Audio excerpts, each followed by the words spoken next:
first to England, who face Andorra at Villa Park tonight in a World Cup qualifier. It's been 325 days since Thomas Tuchel was named as England head coach, but he's only taken charge of 4 games during that time. Let's go live to our football correspondent, Rob Dorset. Rob, great to be chatting to you. England narrowly beat Andorra 1-0 when they met in June. Tuchel will be hoping for a much more convincing win tonight, won't he? He needs a much more convincing performance and victory tonight, I think, in truth. There are just 1 or 2 murmurings in the media and amongst some England supporters that we're yet to see an England identity under Thomas Tuchel. And I think that's fair comment, but I think it's also fair to point out that Tuchel has made it pretty clear that in the first part of his reign, he's been experimenting a little bit, learning about the new role as an international manager. He's stressed to the players that the real business starts now. He wants more intensity. He says he's seen that on the training field at St George's Park all week. He now wants to see that transferred to the pitch against an Andorra side that England beat narrowly 1-0 in June, and they should beat much more comfortably here this afternoon. And he's reiterated that in the matchday programme as well, of course. Look, there's Ollie Watkins, the local favourite. We don't expect him to start tonight. It looks like Harry Kane's going to start up front. But if you look inside at the manager's message, that word there is it's time to provide the spark. And that's the message that he's given to the England players. Some of those specific quotes in the programme, I think, are worth reflecting. We have to play with more hunger and more speed to get the deserved win. But he also points out that the priority from an England perspective has to be to qualify for the World Cup. They haven't done that yet, but they have got a 100% record in qualifying with 3 wins out of 3 so far. So in that sense, it's not too bad from an England perspective. But as I say, it feels like the Thomas Tuchel era hasn't really taken hold, hasn't really exploded yet. He's told the players he expects that to happen tonight. We tried already to give some new solutions to the players to break down the block a bit easier, to be more aggressive.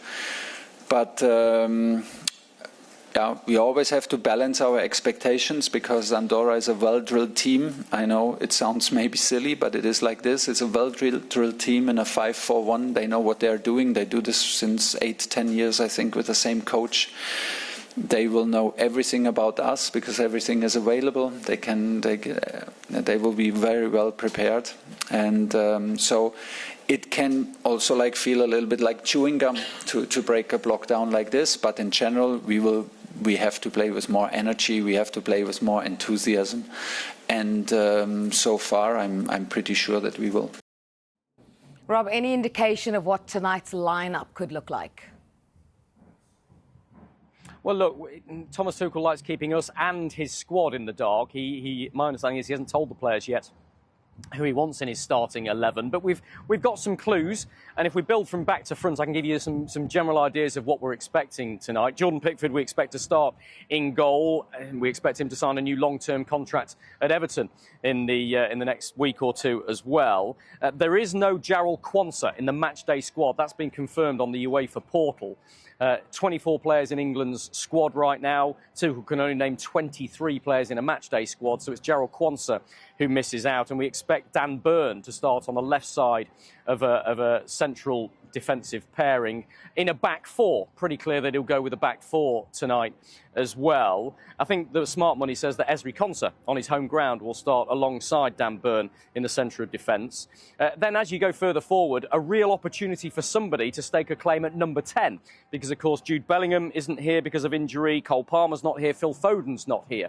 Probably three of England's 3 first choices at number 10. So will it be Abere Eze or Morgan Gibbs-White, maybe even Morgan Rogers who gets the nod there? We wait to see, but a big opportunity for whoever that is. And then Harry Kane, we know, will lead the line for England tonight. He's in explosive form, 6 goals already this season in 4 games for Bayern Munich. But I think the key decision that I'm looking for, and a lot of England fans will be looking for, is who plays in that defensive midfield position for England tonight. The obvious options are Elliot Anderson or Jordan Henderson.